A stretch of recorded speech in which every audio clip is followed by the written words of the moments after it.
2 Reis, capítulo 4, versículo 1 a versículo 7.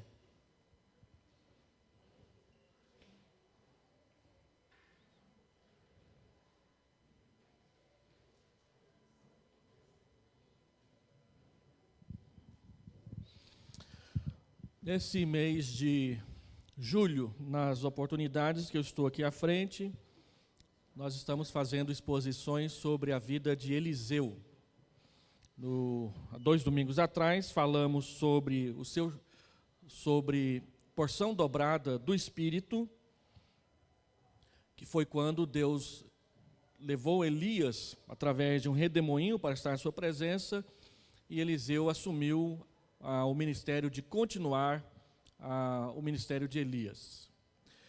Hoje, pela manhã e à noite, eu quero trabalhar no capítulo 4. Agora, pela manhã, vamos falar um pouco sobre o azeite da viúva, e à noite nós vamos falar sobre a experiência da sunamita. Obrigado, Zé.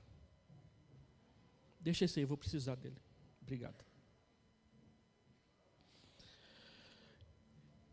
O objetivo de falarmos sobre Eliseu é como que é a vida de uma pessoa cheia do Espírito.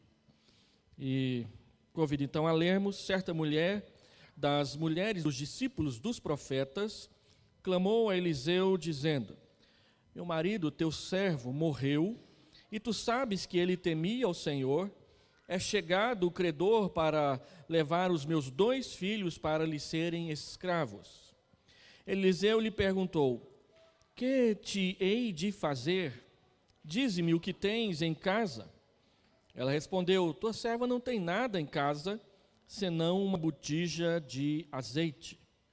Então disse ele: vai, pede emprestadas vasilhas a todos os teus vizinhos, vasilhas vazias, não poucas. Então entra e fecha a porta sobre ti e sobre teus filhos, e deita o teu azeite em todas aquelas vasilhas, põe a parte a que estiver cheia. Partiu, pois, dele, e fechou a porta sobre si e sobre seus filhos. Estes lhe chegavam as vasilhas, e ela as enchia. Cheias as vasilhas, disse ela a um dos seus filhos: chega-me aqui mais uma vasilha. Mas ele respondeu: não há mais vasilha nenhuma. E o azeite parou. Então foi ela e fez saber ao homem de Deus. Ele disse: vai, vende o azeite e paga a tua dívida, e tu e teus filhos vivei do resto. Vamos orar?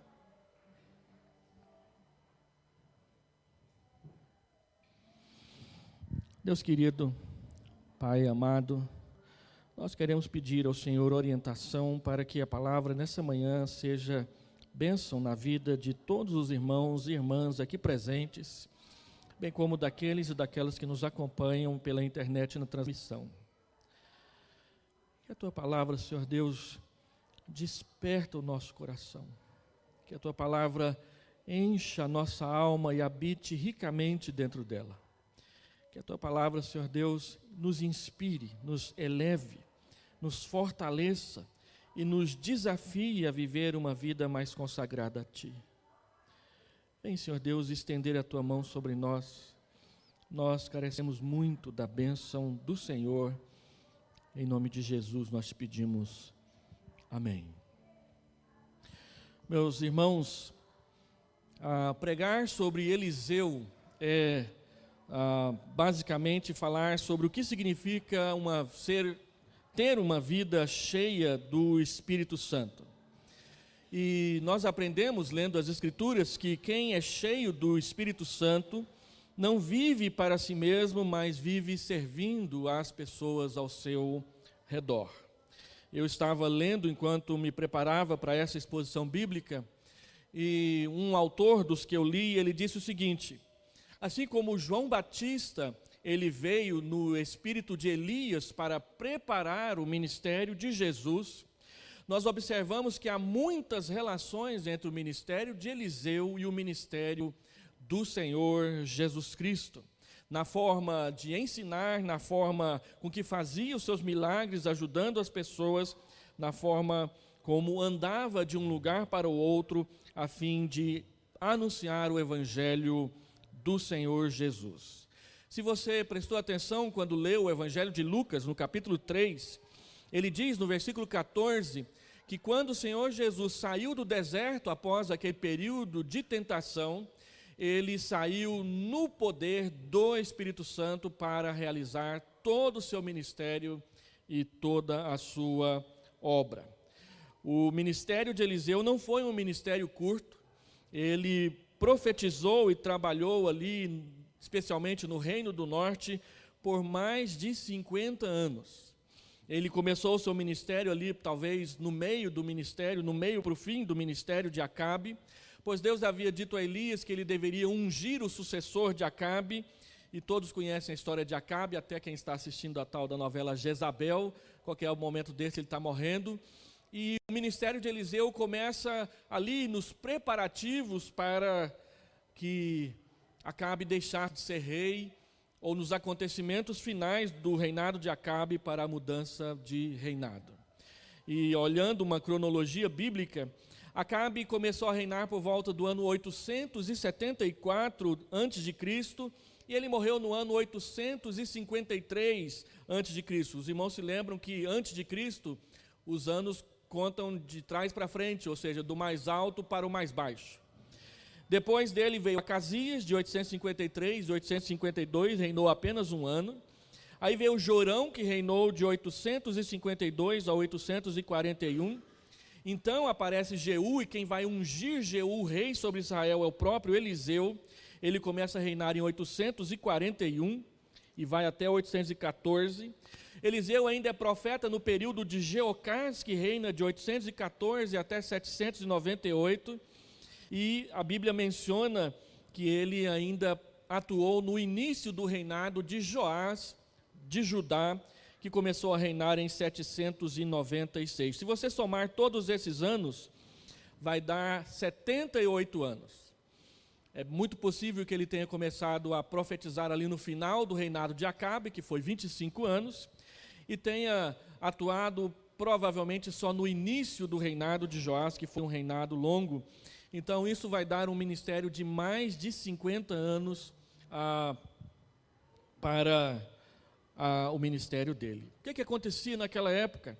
Era um período de instabilidade política, era um período de grande apostasia religiosa. Eles ainda estão debaixo da sombra do reinado maligno de Jezabel, a usurpadora, e que deixou consequências nas suas descendências, nos seus descendentes, inclusive em Israel, porque Josafá, ele, na grande bandeira do reinado dele, foi tentar unificar Israel com Judá, e ele o fez por meio de casar o seu filho, ou a sua filha, com o filho de Jezabel, e isso trouxe um desastre tremendo para Judá na geração seguinte, no reinado seguinte. Então havia também, esse é o chamado período sírio na história da Palestina, quando a Síria, por um tempo, um período de 80 anos, ela se torna uma nação mais potente, e quem vai sofrer nas mãos da Síria será principalmente Israel e também o reinado de Judá.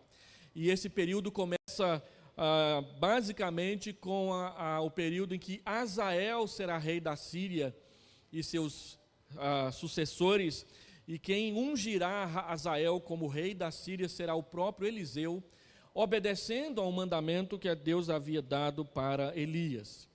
Essa história do azeite da viúva é muito provável que ela tenha acontecido no reinado de Jorão, por causa das narrativas que vêm um pouco antes da história e das narrativas que vêm logo um pouco depois. E essa história nos mostra como que a providência de Deus, o socorro divino na vida dos seus servos e das suas servas, eles são precisos e eles são suficientes para atender às nossas necessidades.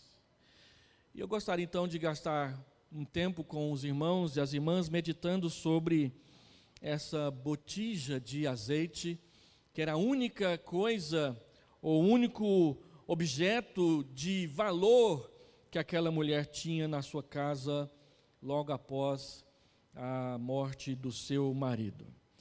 Quando Eliseu pergunta o que ela tem, ela diz: eu não tenho nada, senão uma botija de azeite.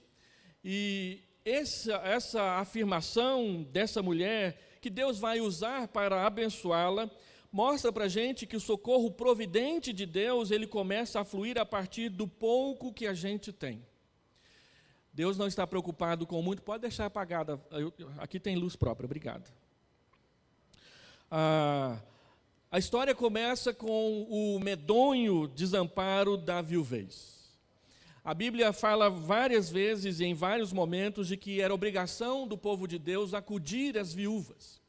E no Novo Testamento nós vemos Paulo dando instruções precisas às igrejas, as quais ele pastoreava, sobre quem eram de fato as viúvas que precisavam do socorro da igreja. Essa viúva aqui era mulher de um discípulo dos profetas. Algumas traduções diz que ela era casada com um filho de um dos profetas. E ser um discípulo de profeta equipara a condição dessa viúva ao status da esposa de um seminarista hoje aqui em Goiânia, dentro do contexto da Igreja Presbiteriana do Brasil.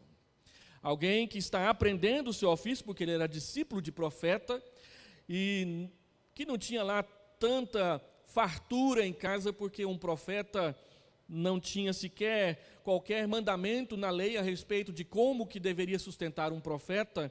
Nós vemos na lei do Antigo Testamento várias instruções sobre o sustento dos levitas, dos sacerdotes, daqueles que atuavam na religião de Israel, mas não tem uma única instrução sequer sobre como se deve sustentar um profeta de Deus.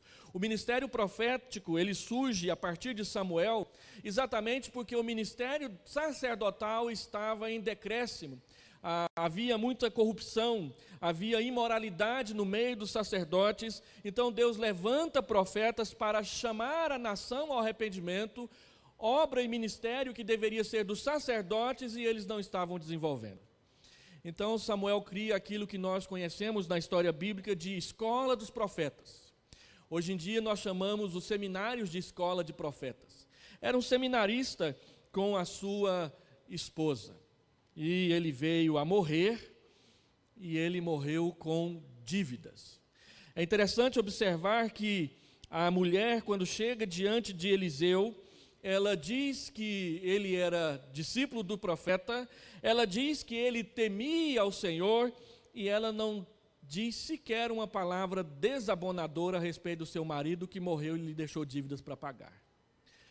Observe que, embora ele tivesse dívidas, a sua esposa diz que ele era um homem temente a Deus, um homem que servia a Deus, o que quer dizer que nem todos nós vamos ser pessoas que vão ter tranquilidades financeiras. E é muito possível que exatamente o maior problema dessa mulher é que seu marido morreu antes de pagar a dívida que ele tinha contraído e para a qual ele trabalhava para pagar.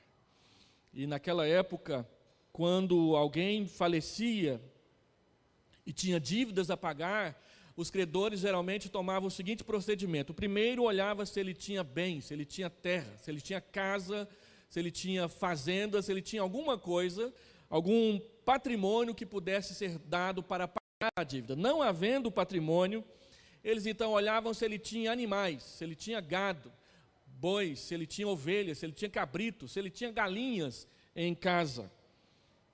Se bem que a criação de galinhas ele é um pouco mais posterior a essa situação aqui.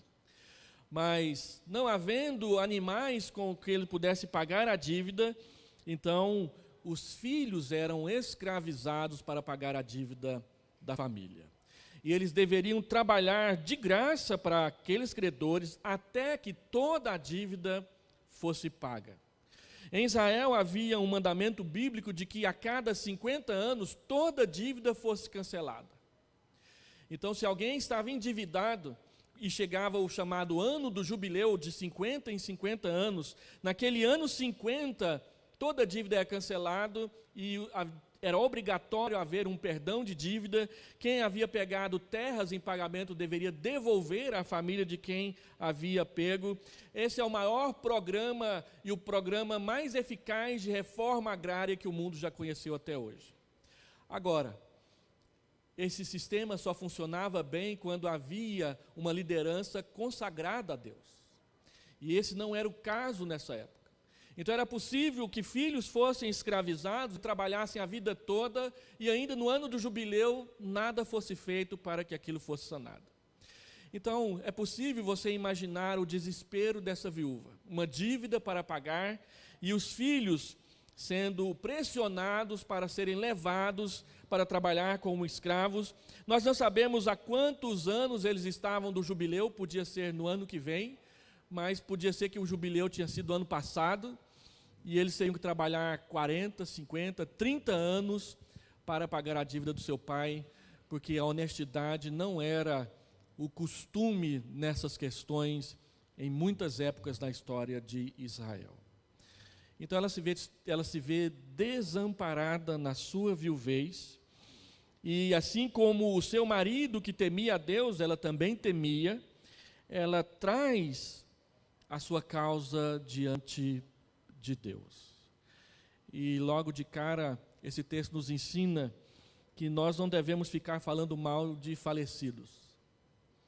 É muito interessante como muitas vezes nós vemos esposas e até mesmo maridos reclamando da falecida, do falecido.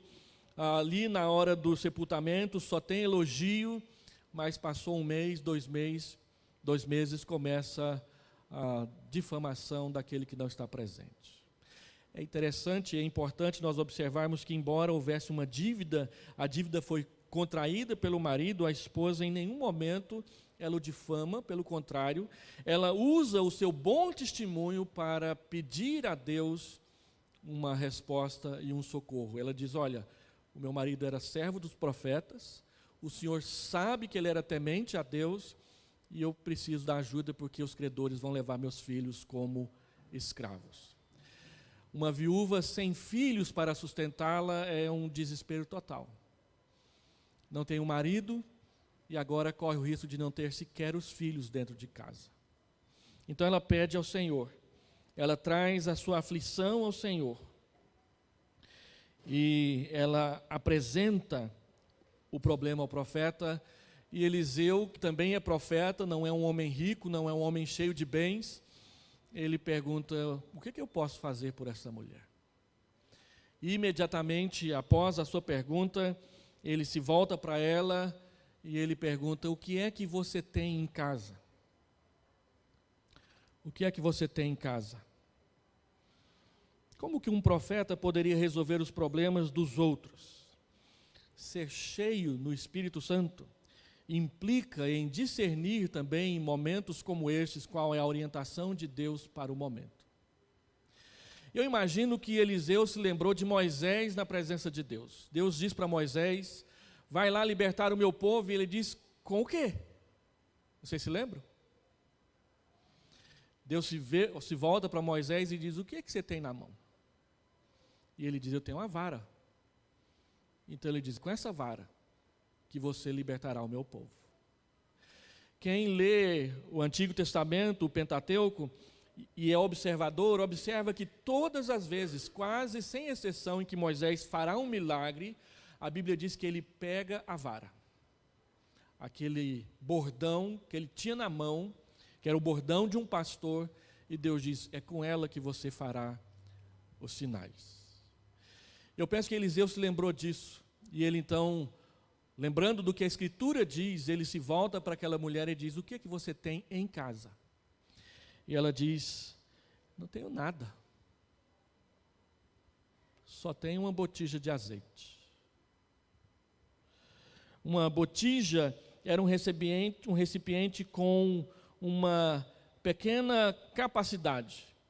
A Nova Versão Internacional traduz essa expressão simplesmente por um pouco de azeite. Eu trouxe aqui um exemplo de botija. Essa aqui é uma botija. Não sei se a dela era maior, não sei se era menor. E essa botija aqui que eu trouxe é a chamada, o modelo dela em Israel era conhecido pelo modelo bakbuk. Porque quando ela tem esse gargalo estreito, quando você derrama, e a água bate na parte de cima, ela faz bakbuk, bakbuk, bakbuk, bakbuk, bakbuk, bakbuk, bakbuk. Lembra disso quando você vai esvaziar vasilhas desse jeito em casa? Então esse tipo de botija em Israel era chamado de botija bakbuk. Sempre no Antigo Testamento, quando se fala de uma botija, a palavra que aparece no hebraico é a palavra bakbuk. Mas não é a palavra que aparece aqui. Então a botija que ela tinha de azeite em casa não era um modelo como esse. Eu não sei se poderia ser um modelo como essa outra aqui, que também é uma botija. Não dá para saber. A palavra hebraica que aparece aqui é a palavra azuk.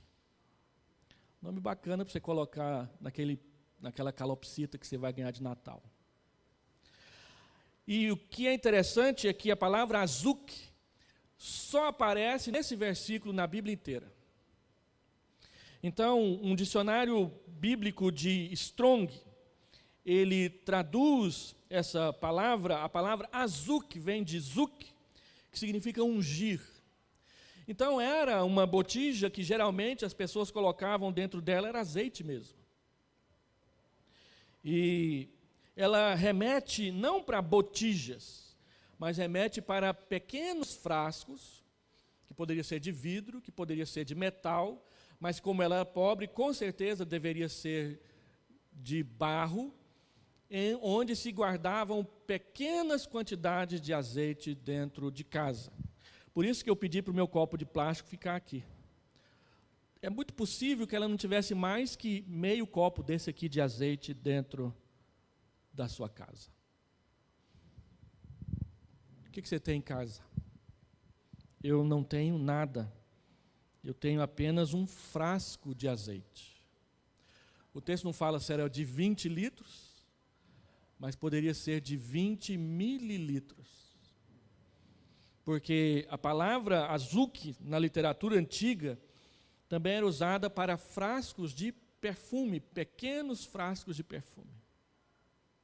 E o azeite, que era usado para alimento, era também usado na perfumaria, era usado na medicina, e era usado para fazer essas coisas. O que o texto deixa bem claro para nós é que Deus vai começar com pouco.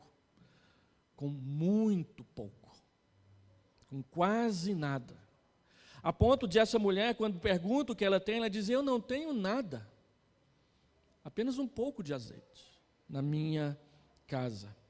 Nós estamos falando de uma mulher crente enfrentando uma situação muito difícil e desesperadora, porque ela é uma viúva que corre o risco de ver seus filhos sendo levados embora. Nós não estamos falando de gente que está com a vida boa e que vive se metendo em situações humilhantes, exatamente porque não quer oferecer nada para Deus no serviço da sua fé. Nós estamos falando de uma esposa que acompanhou seu marido, por exemplo, no ministério, que deixou, quem sabe, lá a sua família, as coisas que iam fazer, para profetizar, para chamar Israel ao arrependimento e à mudança de vida. E a experiência dessa mulher aqui para nós mostra que os milagres de Deus, todos eles, sem exceção nas Escrituras, eles estão relacionados a necessidades reais, jamais com diversões exibicionistas de gente que quer lucrar com a fé alheia. Milagres na Bíblia são para gente que precisa. Nós vivemos numa época que as pessoas cantam, Senhor, eu quero um milagre. E a gente vê um monte de mulher, um monte de rapaz aí pedindo milagres para Deus, para quê? Essa mulher, diferentemente, ela está pedindo socorro. O que eu posso fazer com aqueles homens diante da minha casa, querendo levar os meus filhos para a escravidão? Eu não posso admitir isso, eu não posso desejar isso, eu não posso me acomodar a isso. Mas ela é uma mulher viúva e pobre. Ela busca Deus. Ela pede socorro para Deus. E a instrução do profeta vem. Vá até os seus vizinhos, peça a todos eles vasilhas emprestadas. E aí ele diz uma frase, dessas frases da Bíblia que quando entra na nossa cabeça é melhor do que música ruim. Música ruim quando entra não sai. Agora, frases como essa na Bíblia, elas entram e nunca saem. Vá aos seus vizinhos, peça vasilhas, vasilhas vazias, não poucas. Depois, feche a sua porta e veja o que Deus vai fazer. Vasilhas vazias, não poucas. O socorro providente de Deus nos alerta e orienta para a plena confiança na intervenção abundante da parte de Deus nas nossas vidas. Peça vasilhas emprestadas a todos os seus vizinhos. Para nós que vivemos, na maioria dos casos, em apartamentos e quase não conversamos com os nossos vizinhos, essa era uma tarefa que daria muito trabalho.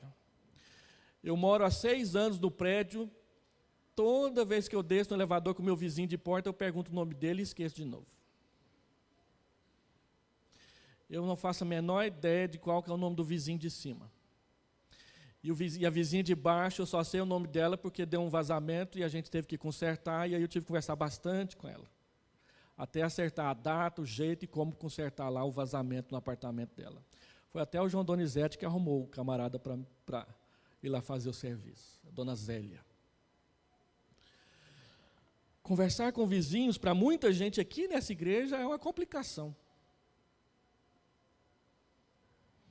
Veja como é importante até a gente manter boas relações, porque certamente ela morava numa cidade pequena, que não tinha muitas ruas e nem muitos 1000 habitantes, então ela tem que procurar os seus vizinhos, e o texto não diz como que ela fez. Agora, você já teve que pedir alguma coisa emprestada para o seu vizinho? Lembra daquela famosa xícara de açúcar?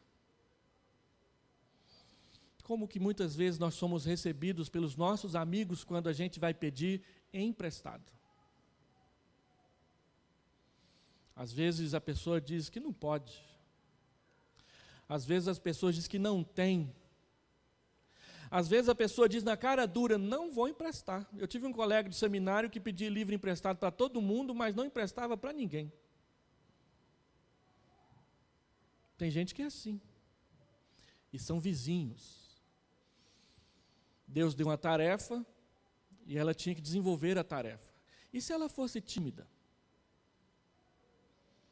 Dessas mulheres que não gostam de dar trabalho para ninguém, só para o seu marido.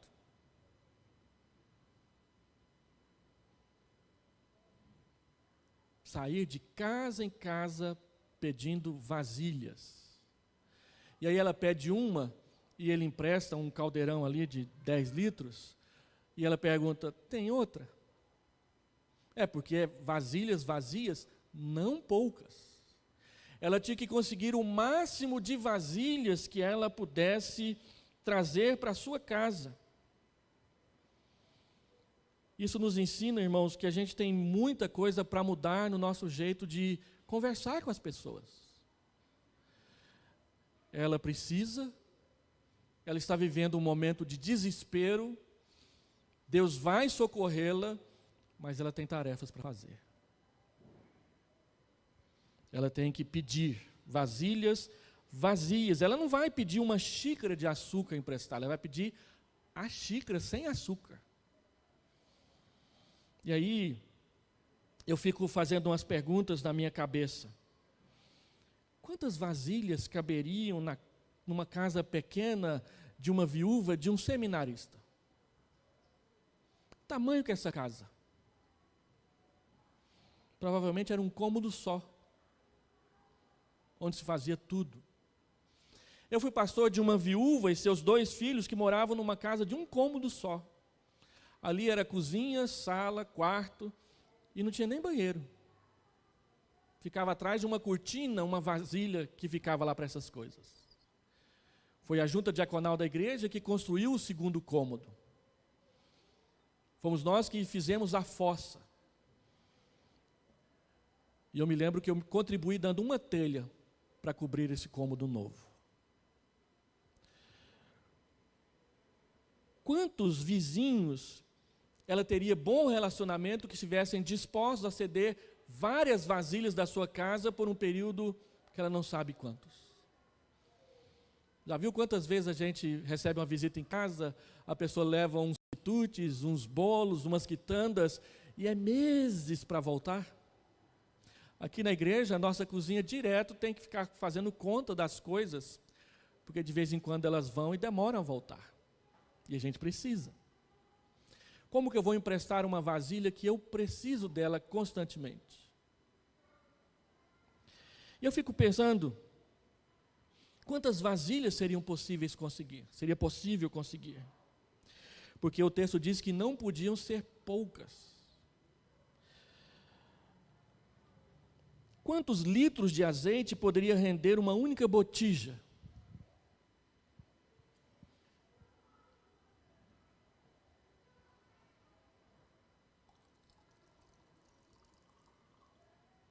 O meu já acabou.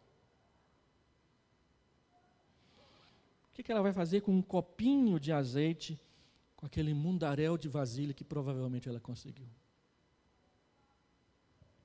Então, Jeremias Pereira, num sermão que ele pregou em 2018, ele gasta um tempo grande falando sobre vasilhas vazias, não poucas. E ele fala uma frase que eu gostaria de repetir aqui para os irmãos. Ele diz que a sua fé na palavra de Deus define o seu alcance. E o que você crê sobre o Deus fiel, o que o Deus fiel diz é que vai transformar a sua história. Deus diz para ela, olha, traga vasilhas vazias, não poucas. E então ela começa a imaginar, quantas? Lembra de Acaz, quando o profeta Eliseu diz para ele, olha, atire aqui no chão as flechas, e ele atira 3 vezes. E aí Eliseu diz, olha, você tinha que ter tirado 5 ou 6.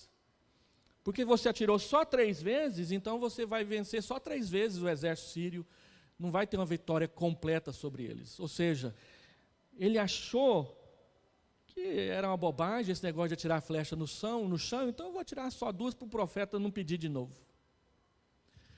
Vasilhas vazias, não poucas.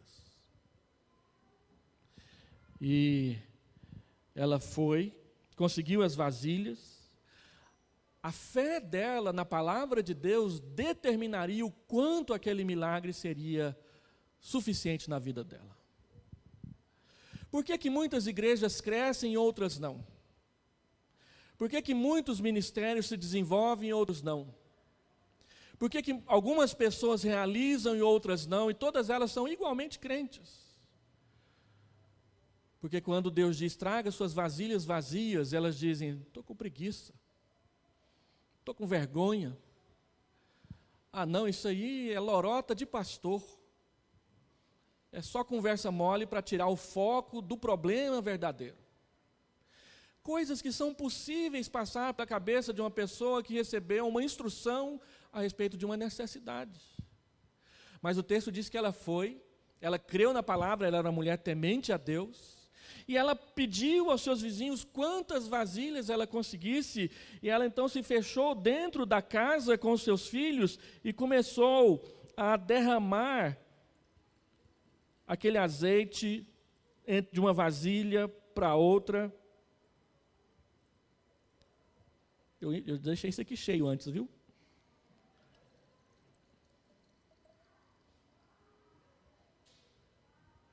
E encheu a primeira. Era um frasquinho de azeite. O texto não diz que ela pegava uma vasilha e da vazia cheia ela derramava na outra. Ela pegou de novo lá a sua vasilha pequena e derramou na próxima, e derramou na próxima, e foi derramando na próxima, e foi derramando. E o azeite simplesmente não acabava. Quantas vasilhas ela tinha? Era vasilha vazia que ela enchia. Uma, depois outra, depois outra, depois outra. Até que um momento ela pediu para o seu filho, traz mais uma. E ele disse, acabou. E o azeite parou. Alguns comentaristas que eu li dizem que se ela tivesse conseguido mais vasilhas, o azeite não tinha parado. E que ela não conseguiu mais vasilhas porque ela não teve fé. Esse é o tipo de comentário de alguém que não presta atenção na Bíblia que ele está lendo. O texto diz que ela trouxe várias vasilhas. Ela trouxe muitas. Tanto é que quando ela disse para Eliseu, olha, eu estou com um monte de azeite lá em casa, o que eu vou fazer com isso? Ele disse, vende. Paga a dívida. E você e seus filhos vivam do resto. O que quer dizer que ela não trouxe poucas vasilhas. O que quer dizer que era muito azeite. Azeite é um produto caro. Quando a gente vai no supermercado, se tem um momento que eu fico assim na dúvida se eu compro ou se eu não compro, é na hora que eu paro na frente do tal do azeite. Porque por mais que você procure uma promoção, ele ainda é caro. 500 ml de azeite é um negócio complicado de comprar. Agora, ainda que seja caro, uma pequena quantidade não dá um valor tão alto, não é ouro. Ela tinha que ter muito azeite para pagar a dívida e ainda viver do resto. Reverendo Jeremias Pereira, nesse mesmo sermão, ele disse que esse texto é muito interessante porque ele começa com o luto e a morte e termina com a aposentadoria. A mulher pobre, que não sabe o que fazer com a dívida que tem para pagar, agora ela recebe a instrução de viver do resto. Não era pouco, gente. Era suficiente.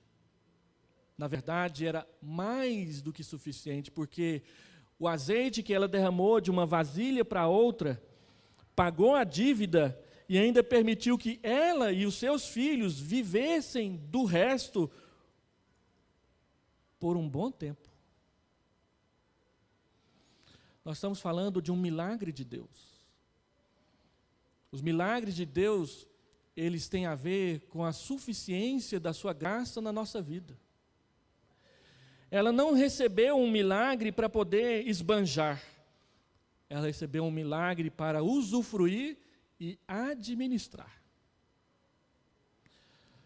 A gente vê aí pessoas que ganham o Big Brother, ou ganham milhões na Mega Sena, ou na loteria, e de repente você vê lá uma entrevista, o que aconteceu com fulano? Está tão pobre quanto estava antes de fazer o tal programa. Essa semana, ontem, eu estava vendo, quando você abre a sua página de internet, alguns já trazem várias notícias do dia para você ver. E a notícia de ontem era que um dos ganhadores do BBB já está pobre de novo. Mais um. Essa mulher recebeu de Deus uma bênção que era suficiente para resolver o problema iminente, presente na vida dela, e lhe deixava uma reserva para ela se organizar para o resto da vida. Então, ela tinha que administrar a bênção que recebeu, ela e seus filhos. Por isso, o texto começa com a morte e termina com a aposentadoria. Mas tem mais coisas para a gente aprender aqui sobre esse texto. Eles encheram todas as vasilhas, o azeite parou, e ela foi lá conversar com o profeta. Está cheio de azeite lá em casa. Então ele dá uma ordem simples e bem objetiva para ela. Vai, vende, paga e vive do resto. Vai. Ela recebeu o azeite, mas ela tem que fazer alguma coisa com ele. O azeite, por si só, não paga a dívida. O que paga a dívida é o dinheiro. Então ela tinha que negociar o azeite, ela tinha que negociar o milagre que Deus trouxe para a vida dela. Ela tinha que administrar o milagre para que ele suprisse a necessidade que ela tinha. Para quê que ela tinha que fazer isso? Para usufruir plenamente da bênção que Deus falou. Não havia qualquer necessidade dela voltar a Eliseu. Estava mais do que óbvio que ela deveria pegar o azeite e vender, mas ela foi lá dar um relatório para Eliseu. Eliseu diz, vai. Agora, administra, resolve, Deus te deu a bênção. O milagre foi a multiplicação do azeite. Agora o resto é a sua fidelidade, é a sua consagração, é a sua dedicação que vai mostrar o que Deus está fazendo na sua vida. Nossa maior dificuldade em sermos bênçãos uns para os outros é que sempre nós estamos procurando o extraordinário, enquanto que é o óbvio que resolve as questões. Então a palavra de Deus diz, olha, se você magoou alguém, vai lá e peça perdão, vai. Se você roubou de alguém, vai lá e devolve, vai. Se você trapaceou, seja honesto. Se você mentiu, fale a verdade. Se você deve, pague.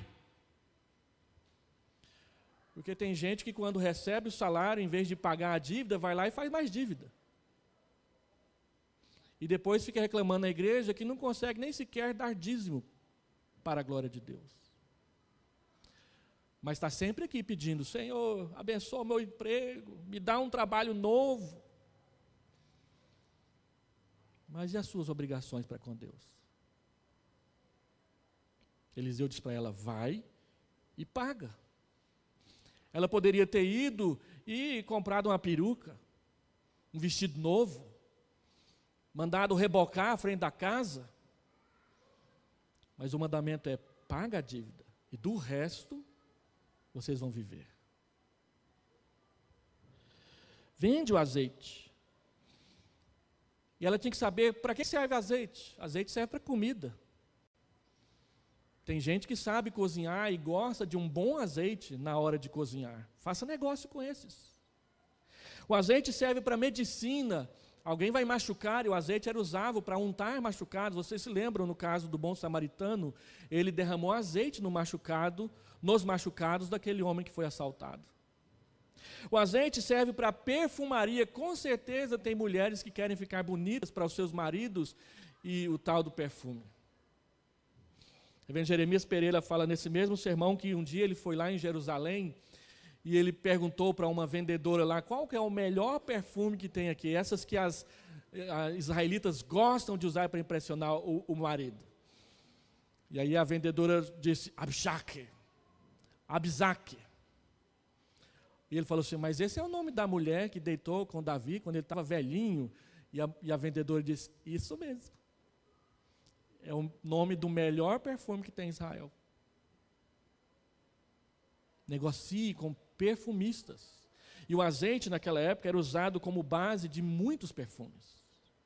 O azeite também era usado para iluminação. O combustível que era colocado nas lamparinas, nas candeias, na maioria dos casos era o azeite.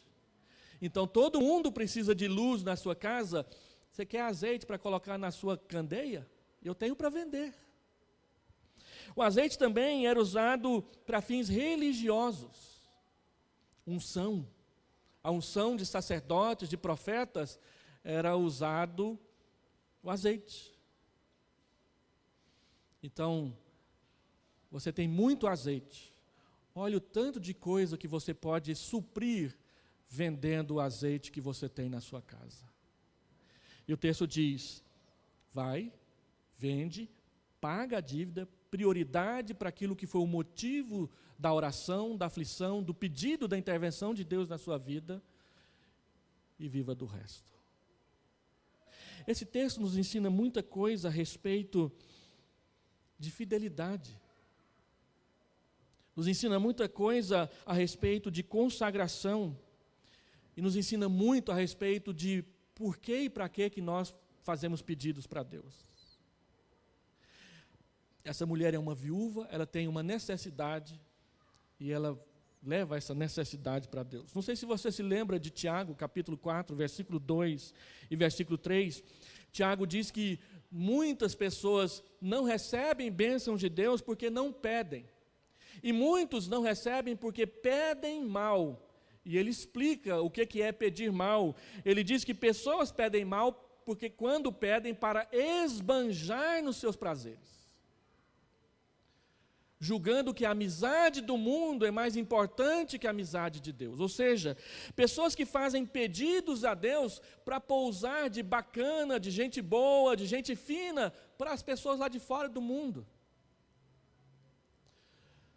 E ele diz: olha, aprenda a pedir. Porque Deus responde. Vasilhas vazias, não poucas. E ao dar a resposta, Deus nos permite participar do milagre, colocando de uma vasilha para outra e vendo essa graça abundante sendo derramada diante dos nossos olhos, e simplesmente ela não acaba. Você derrama, derrama, derrama e continua derramando. E parece pouco, mas não é. Porque quem está administrando é Deus. Por isso, pague as suas dívidas e viva do resto. Pague seu dízimo e viva do resto. Pague suas obrigações e viva do resto. E aí, você vai ver que Deus te dá mais do que simplesmente o socorro para uma necessidade urgente. Ele te dá até a aposentadoria. E para nós brasileiros, hoje, especialmente hoje, a aposentadoria é um tema que está à flor da pele, porque o Congresso está lá discutindo a nossa aposentadoria.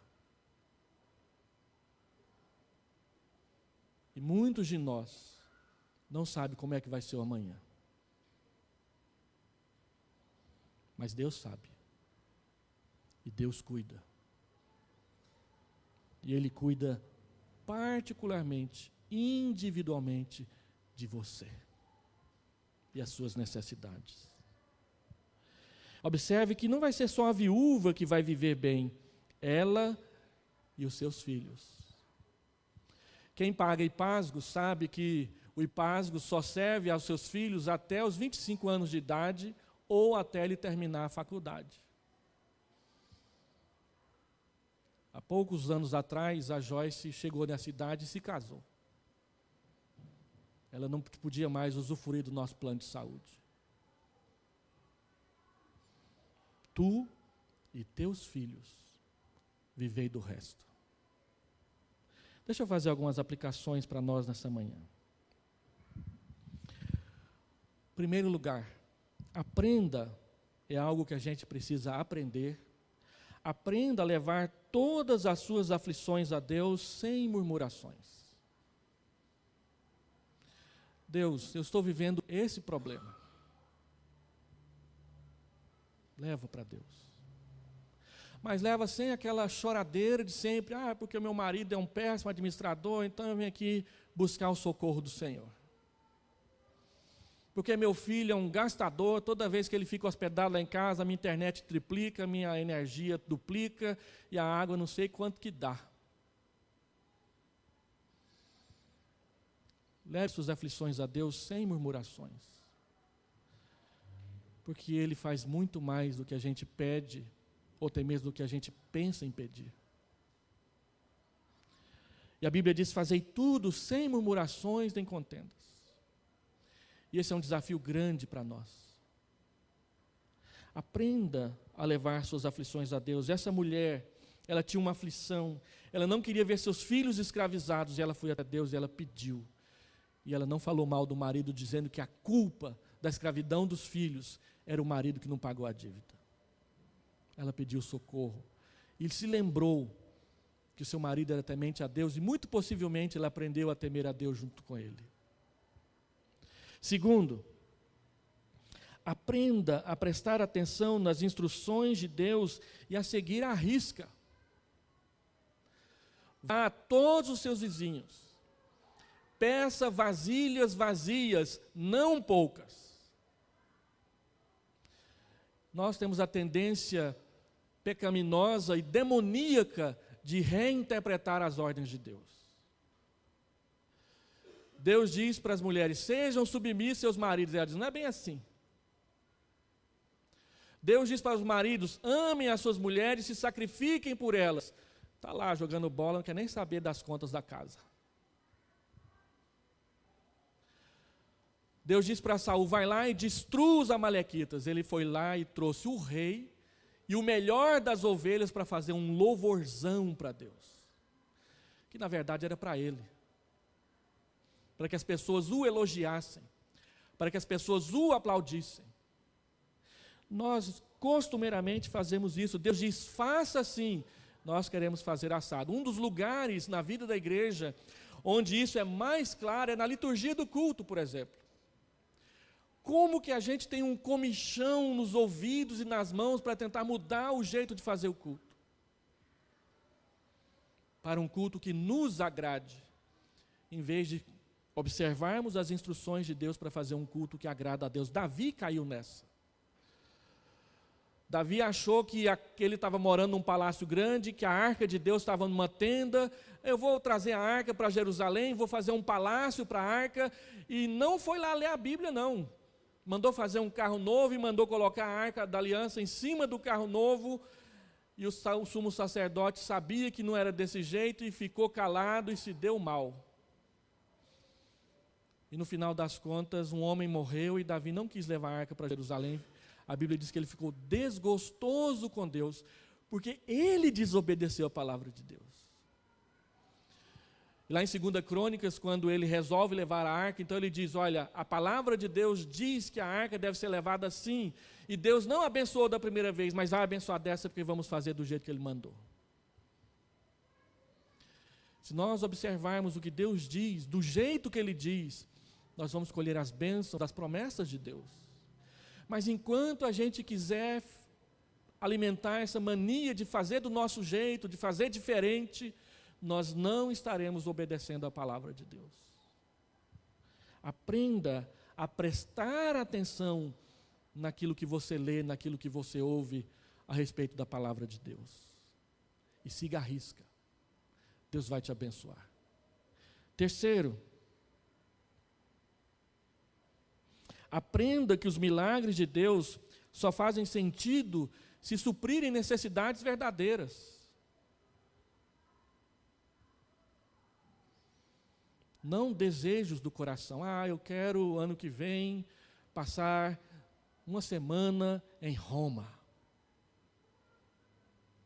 Oh Deus, faz um milagre aí para o meu dinheiro dar para chegar até lá. Se for da vontade de Deus te levar a Roma, Ele vai te abençoar. Mas se não for...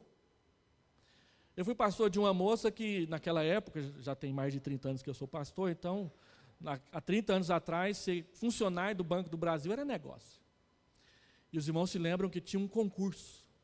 E era difícil. E aquela moça dizia, eu vou ser funcionário do Banco do Brasil. Estudava, mais ou menos, não passava na prova, estudou de novo, não passou na prova. Na terceira vez não passou na prova. E ela disse, eu tenho certeza que Deus quer que eu seja funcionário do Banco do Brasil. E eu disse para ela, então estuda, mulher. Se você não estudar, você não vai passar naquela prova, não. Ela nunca passou na prova. Ou não era vontade de Deus que ela fosse funcionária do Banco do Brasil, ou ela estava simplesmente desejando coisas que Deus não queria para a vida dela. Eu fui pastor de uma moça que um dia chegou na igreja e disse, eu queria pedir aqui oração porque o prefeito vai nomear uma nova secretária municipal de educação, eu sou candidata e eu gostaria muito de ser essa pessoa porque vai dobrar o meu salário, eu vou ser mais fiel aqui na igreja, meu dízimo vai dobrar também. E nós oramos, Senhor, abençoa aqui o pedido da irmã, ela quer ser secretária municipal de educação e ela foi escolhida. E ela era uma boa secretária municipal de educação. 6 meses depois, ela começou a sumir, ela passou a sumir da igreja. A prefeitura tinha vários compromissos de sábado, domingo e feriados em vários lugares, e ela ia. Então ela não chegava a tempo da igreja, ou ela ficava cansada demais e não vinha para a igreja. E na maioria desses eventos se terminava com um coquetel, com um almoço, com uma festa, e nessas festas se serviam bebidas alcoólicas. E ela começou a beber uma, a beber outra, e ela começou a se embriagar. E um dia ela estava tão embriagada diante de um bar lá na cidade, que foram os diáconos da igreja que foram lá buscá-la. E eu fui visitá-la no seu gabinete. Falei, o que está acontecendo com você? O pastor não estava preparado para essa função. Mas foi você que pediu. Às vezes nós pedimos as coisas, nem sabemos o que estamos pedindo, porque nós só pensamos naquilo que é superficial, no dinheiro, na viagem, no bem-estar social. Mas onde que Deus está nessa coisa toda? Qual o lugar que ele ocupa na sua vida? Aprenda que os milagres de Deus só fazem sentido se eles suprirem necessidades verdadeiras. Não tem nenhum milagre na Bíblia que foi feito só para Deus exibir o poder dele. Todos foi para cumprir os seus propósitos e para acudir alguém que realmente precisava. E por último, aprenda a depender de Deus e do suprimento de Deus. Vasilhas vazias, não poucas. E aquele Deus que providencia o necessário, Ele vai permitir que o seu azeite não acabe, que a sua botija sempre esteja surtida, e que haja sempre o necessário e o suficiente na sua casa, pelo resto da sua vida e dos seus filhos. Agora, viver da dependência de Deus é algo que a gente aprende. Paulo diz: eu aprendi a viver contente em toda e qualquer situação. Eu aprendi. Haverão dias difíceis de atravessar. Só quem confia no Senhor dará conta. Haverá dias de muita bênção e muita alegria. Só quem confia no Senhor aprenderá a usar disso para o seu bem e para o bem dos outros. Meus irmãos, tem tanta coisa que a gente podia aprender com isso daqui. E eu tenho certeza que essa frase não vai sair da sua cabeça por um bom tempo. Vazias vasilhas, não poucas. Porque o resultado daquilo que Deus quer fazer na nossa vida depende muito do quanto nós cremos que Ele vai fazer. Sua relação com seus filhos, sua relação com a sua esposa, sua relação com o dinheiro, com os negócios, seus sentimentos. Quantas vasilhas vazias eu preciso para resolver esse problema? Não poucas.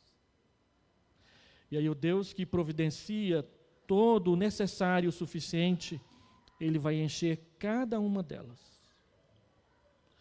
de modo que nunca vai faltar. E a gente vai ter o suficiente para o necessário. Vamos orar?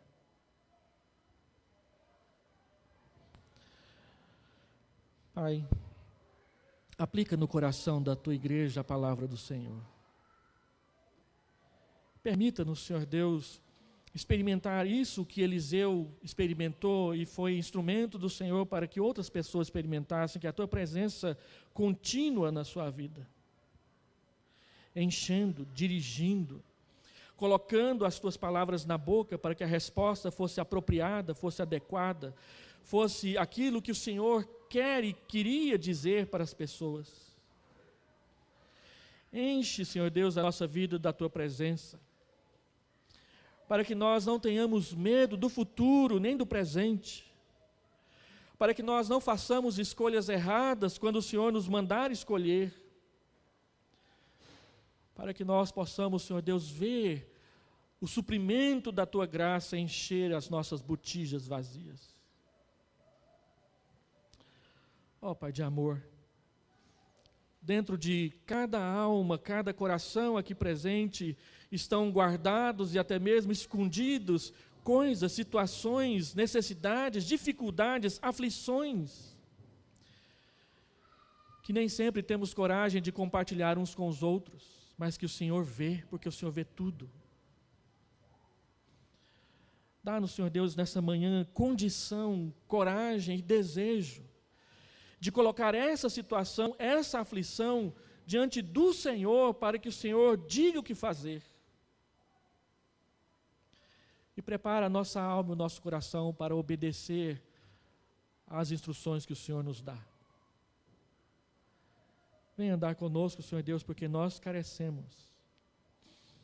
Venha andar conosco porque nós precisamos. Estende a tua mão sobre nós.